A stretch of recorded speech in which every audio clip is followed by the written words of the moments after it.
বৃষ্টি, আবারও বৃষ্টি শুরু হয়ে গেল। আজ সকাল থেকে অবিরত দাঁড়ায় চলছে বৃষ্টি, থামবার নামই নিচ্ছে না। আমিও এই ফাঁকে বসে একটু ভিডিও করে নিলাম বৃষ্টি তোমাদের দেখানোর জন্য। আর এভাবেই যদি চলে আজ সারাদিন, তাহলে তো মানুষ ঘর থেকেই ভালোভাবে বেরোতে পারবে না।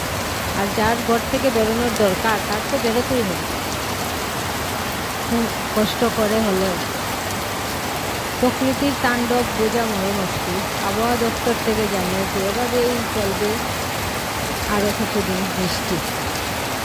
আর আপনারা ভিডিওটি দেখতে থাকুন বসে বসে। ধন্যবাদ।